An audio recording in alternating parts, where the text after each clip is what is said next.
நம்ம லோன் எடுக்கிறோம்ல, பேங்க்ல இருந்து லோன் எடுக்கிறோம், கிரெடிட் கார்டு எடுக்கிறோம், இஎம்ஐ டியூ ஆச்சு. ஓகே, காலையில மத்தியானம் நைட்டு கால் வருமா? ஆமாமா, கண்டிப்பா வரும். 3 தடவை கூடவே வரும். பட் ஆனா டெபாசிட் மெச்சூர் ஆச்சுன்னா பேங்க்ல இருந்து கால் வருமா? வராது. ஏன்னா பேங்க்ல நம்ம கொடுக்கறது வந்து நாமினியோட பேரு, நம்மளோட ரிலேஷன்ஷிப்.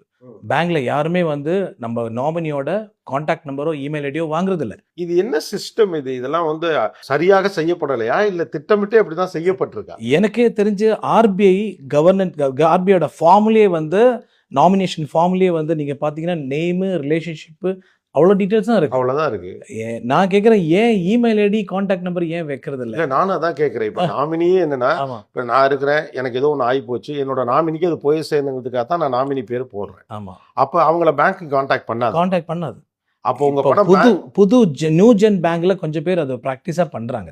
அதுவே ஒரு ஃபீச்சரா சொல்றாங்க, சர்வீஸ் மாதிரி சொல்றாங்க. வந்து நீங்களோட நாமினி டீடைல்ஸ் இதெல்லாம் கொடுங்க. நான் இந்த வீடியோ பார்க்குற யாரா இருந்தாலும் நான் சொல்றேன், நீங்க இமிடியேட்லா உங்க பேங்க்ல இருக்கிற ரிலேஷன்ஷிப் மேனேஜர் கிட்ட வந்து கிளியரா சொல்லுங்க, என்னோட நாமினியோட கான்டாக்ட் நம்பர் தான், இதான் இமெயில் ஐடி, உங்க ரெக்கார்ட்ஸ்ல வந்து என்ன சிஸ்டம்ல கஸ்டமர் ஐடியில் இதெல்லாம் போடலாம், ஏற்றலாம். நீங்க ஃபார்முலா இன்ஃபார்ம் பண்ணுங்க. இப்போ நான் வெளிப்படையாவே இதை கேட்குறேன்.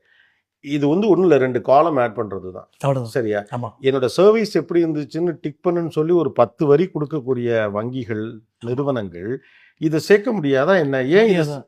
ஏன் சேர்க்காம வச்சிருக்காங்கன்னு எனக்கு தெரிஞ்சு பேசிக்கலி மணி பேசிக்கலி நீங்கள் பார்த்தீங்கன்னா டெபாசிட் மெச்சூரானா பேங்க்ல அவங்க வந்து நீங்கள் எடுத்துகிட்டு போங்கன்னு சொல்ல மாட்டாங்க.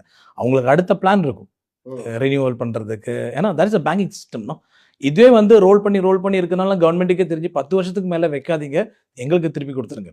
அதாவது பேங்க்கிட்டேருந்து கவர்மெண்ட் எடுத்துக்குது. ஆமாம், கடைசியில் நான் சரியா அப்போ பேங்க்ல என் பணம் இருக்கு, பத்திரமா இருக்கும்னா நான் விட்டுட்டா அவங்களுக்கு தான் போகும். ஆமாம், கவர்மெண்ட்டுக்கு தான் போகும். ஸோ இப்போ ஃபைனலாக கவர்மெண்ட் கேட்குறது பேங்க் நீ வச்சுக்காத, எங்கிட்ட கொடுத்துருங்கிறது தான். 10 வருஷத்துக்கு மேலே டெபாசிட், 7 வருஷத்துக்கு மேலே இன்சூரன்ஸ், 7 வருஷத்துக்கு மேலே ப்ராவிடென்ட் ஃபண்ட், இதெல்லாம் வந்து யாருமே கிளைம் பண்ண வரலன்னா கவர்மெண்ட்டுக்கு ஒவ்வொருத்துக்கும் செப்பரேட் ஃபண்ட் இருக்கு, வாங்கிச்சுப்பாங்க.